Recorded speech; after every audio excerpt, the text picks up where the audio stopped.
Good morning to मेरे सभी प्यारे बच्चों। एक बार फिर बहुत टाइम के बाद, काफी बिजी शेड्यूल के बाद सोचा कि बच्चों के लिए फिर से कोई धमाकेदार वीडियो ले जाकर उनके नॉलेज को बढ़ा दूं। और स्टार्ट करते हैं class 9th history chapter 1 the French revolution से।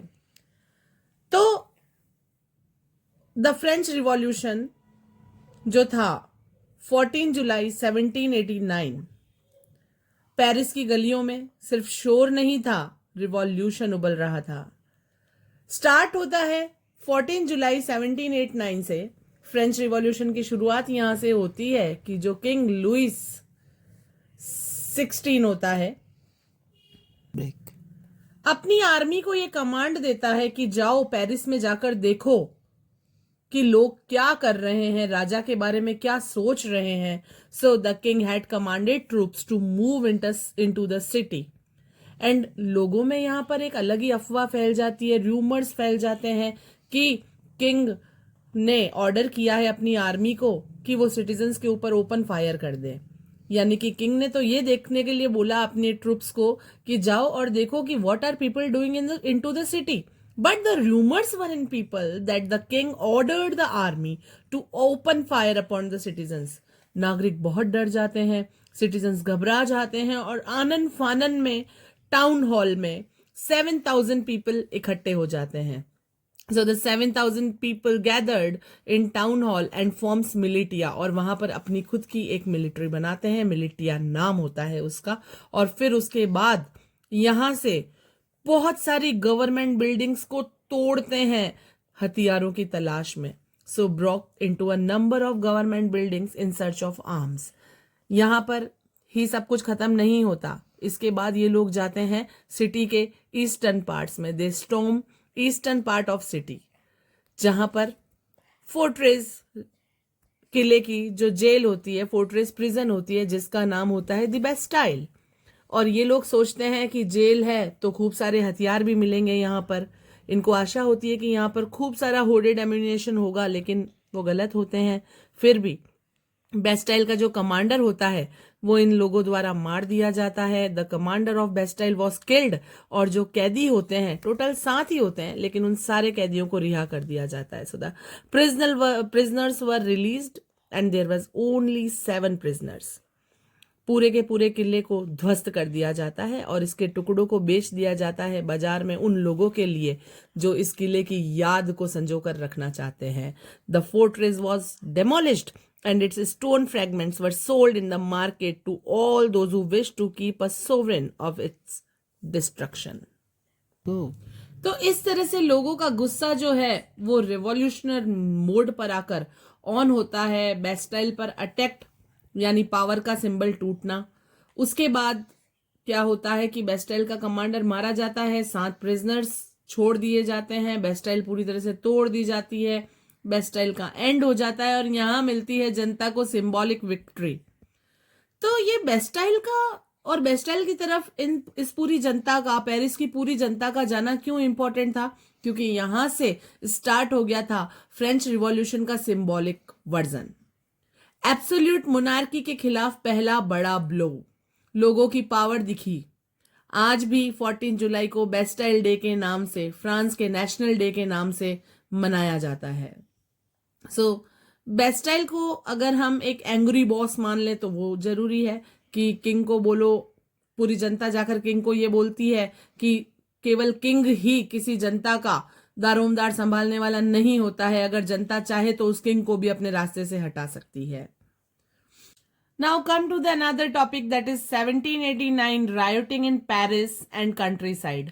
अब ये लोग जो पेरिस के जो लोग होते हैं, जब ये सब यहाँ चल रहा होता है पेरिस के अंदर, तो गांवों में, कंट्री साइड के इलाकों में क्या चलता है उसको हम देखते हैं। अभी तक मैंने आपको जितनी भी स्टोरी बताई कि जो लोग हैं वो इकट्ठे होते हैं, किंग अपने ट्रूप्स को ऑर्डर देता है, लोगों में रूमर्स फैलते हैं, बेस्टाइल तोड़ दी जाती है, टुकड़ों को बेच दिया जाता है, ये सारी चीजें फ्लैशबैक थी बच्चों।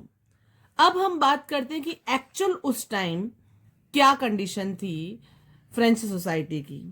लेट 18th सेंचुरी की बात करें तो जो फ्रेंच सोसाइटी थी लेट 18th सेंचुरी में, किंग लुइस 16 1774 में लुइस 16 राजा बनते हैं और ये जो किंग लुइस 16 होते हैं ये बॉर्बन फैमिली से बिलोंग करते हैं, जिनकी 20 ईयर्स में शादी कर दी जाती है ऑस्ट्रियन प्रिंसेस मैरी एंटोइनेट से। और इस ओकेजन पर जैसे ही वो राजा बनते हैं तो वो देखते हैं कि पूरा खजाना तो खाली पड़ा है। Upon his assassin he found that an empty treasury, यानी उनका खजाना पूरी तरह से खाली था। क्या रीजन थे इस खाली खजाने के? सबसे पहले तो फ्रांस और ब्रिटेन के बीच में बहुत सारे सालों से युद्ध चल रहा था, सबसे बड़ा रीजन था, जिसकी वजह से इनके जितने भी रिसोर्सेज हैं सारे खाली हो गए थे। उसके बाद फ्रांस को वर्साइल का जो महल था उसके खर्चों के लिए, वर्साइल के दरबार के खर्चों की मेंटेनेंस के लिए पैसे चाहिए होते थे। उन खर्चों में बहुत सारा पैसा बर्बाद हो जाता था। अमेरिकन वार ऑफ इंडिपेंडेंस, यहाँ पर कम से कम फ्रांस ने 2 बिलियन लिवर्स डेट का जो कर्जा है वो ले रखा था।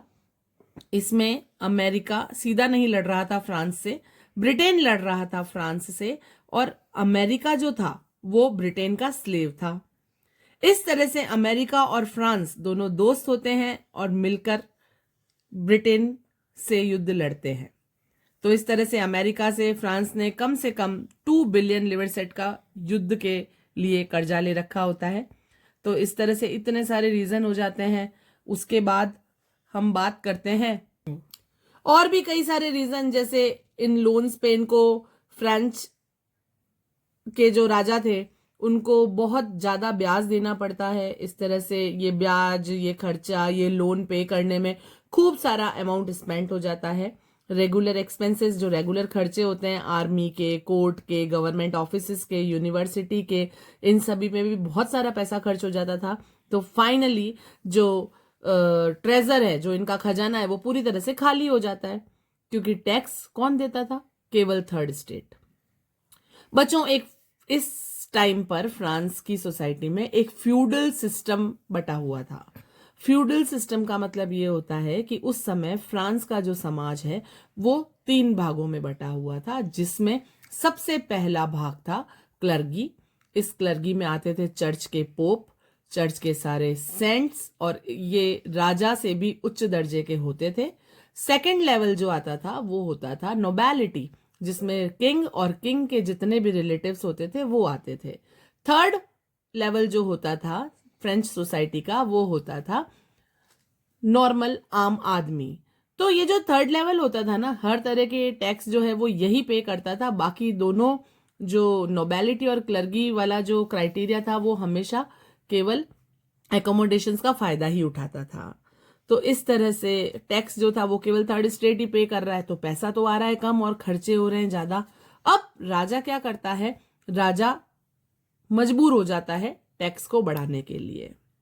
उस टाइम की सोसाइटी जो थी वो फ्यूडल सोसाइटी थी, और फ्यूडल सिस्टम में एक पीजेंट या वर्कर, उसको राजा की तरफ से जमीन मिलती है और उसमें वो बदले में पूरी जिंदगी उस जमीन पर, उस जमीन के लिए राजा की सेवा करता है, राजा की जी हुजूरी करता है। और फ्यूडल का मतलब ही यही होता है कि राजा या राजा की जमीन पर काम करना, और समाज के वो तीनों तबके इसी सिस्टम के अंदर आते हैं। तो ये एक ओल्ड रेजाइम थी जो 1789 के फ्रेंच सोसाइटी में फैली हुई थी, जिसमें फर्स्ट स्टेट क्लर्गी था, जिसमें चर्च की पावर थी। सेकंड स्टेट नोबैलिटी था, जो रूलिंग क्लास थी, और ये लोग अपनी बर्थ बेस्ड प्रिविलेजेस को एंजॉय करते थे। टैक्स ये लोग पे नहीं करते थे, इनको एग्जेम्पशन मिला हुआ था। थर्ड स्टेट, इसमें आते थे बड़े businessman, merchant, lawyers, peasants, artisans, small peasant, landless labour, servant. ये लोग को टैक्स पे करने के लिए बोला जाता था। ये लोग ऑब्लाइज्ड थे टैक्स को पे करने के लिए, रेंडर सर्विसेज को पे करने के लिए। और उस समय फ्रेंच की जो टोटल आबादी का 90% है, जो टोटल पॉपुलेशन का 90% है, वो पीजेंट्स ही बनाते थे। 2 तरह के टैक्स इनको डेफिनेटली भरने पड़ते थे। एक था टेथ, जो टेथ नाम का टैक्स था वो चर्च के पास जाता था। आप जो भी पीजेंट्स या जो भी थर्ड स्टेट के लोग थे उनकी टोटल प्रोड्यूस का 1/10 पार्ट। टेल एक और टाइप ऑफ टैक्स था, ये डायरेक्टली स्टेट को पे किया जाता था, यानी डायरेक्टली नोबैलिटी को पे किया जाता था। तो ये जो टॉपिक थे, इससे हमने ये जाना कि किस तरह फ्रांस में उस समय राजा के शासन में लोग, जनता जो थी वो बुरी तरह से पीड़ित थी। पूरी तरह से जो जनता थी, जो जितने भी सिटीजन्स थे, वो लोग बहुत ज्यादा मुश्किलों का सामना कर रहे थे, क्योंकि टैक्स भी उन्हीं को पे करने थे, तो फ्यूडल सिस्टम में भी उन्हीं को ही भुगतान करना था। तो इस तरह से हमने देखा कि ये उस टाइम फ्रेंच सोसाइटी की ओल्ड रिजाइम थी। बाकी के चैप्टर को कंप्लीट करने के लिए मिलते हैं नेक्स्ट वीडियो में। Till then keep learning, keep shining with humanity learning. Bye bye.